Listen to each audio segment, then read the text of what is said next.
This is Sridhar Kadari, senior journalist, managing editor, V Media news. కలియుగ వెంకటేశ్వర స్వామికి సేవలు అందించడం, టీటీడీలో ఆడిటర్ గా సేవలు అందించడం ఎలాంటి ఆనందాన్ని, సంతోషాన్ని ఇస్తుంది అనేది తెలంగాణ రాష్ట్ర స్టేట్ ఆడిట్ డైరెక్టర్ ఈమన్ నరసింహ గారు ఉన్నారు. ఆయన అడిగి మరిన్ని వివరాలు తెలుసుకుందాం.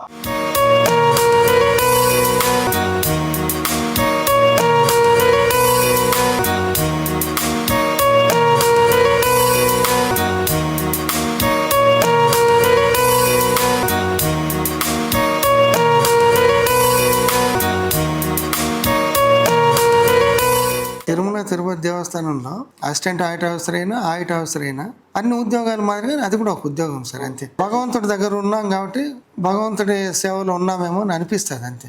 నేను ఒక 7-8 సార్లు చేసుకుని ఉంటాను సార్. నేను చేసుకోవడం కంటే కూడా నా భార్య ఎక్కువ సార్లు పోయి ఉంటుంది. ఇక్కడ నుంచి తిరుపతిలో ఉండగా నాకు తెలంగాణ ఇక్కడ నుంచి బంధువులు వచ్చేవాళ్ళు, వాళ్ళతో పాటు దర్శనాలకు పోయేవాళ్ళు. అంటే దర్శనం అంటే ఒకటే సార్, మన ఇంట్లో పెళ్లి జరుగుతుంది, మీరే పెళ్లి పెద్ద, అన్ని పనులు మీరు చేసుకోలేరు. ఒక్కొక్కరికి ఒక్కొక్క బాధ్యత అప్పచెప్తారు. బాబు నువ్వు సామాన్లు తీసుకునిరా, వంట వాళ్ళని మాట్లాడు, లేకపోతే ఇంకోటిదా పందిరి, అట్లా వెంకటేశ్వర స్వామి అక్కడ పనిచేసిన మాలాంటి వాళ్ళకు వచ్చేవాళ్ళకు నీ ద్వారా దర్శనం ఇప్పించరా, కూర్చోబెట్టి దర్శనానికి పిలుచుకొని రా అని చెప్తాడేమో తెలియదు. ఆయన ఇంట్లో కళ్యాణానికి మేమందరం సేవకులే అన్నట్టే ఉండింది సార్, అంతే.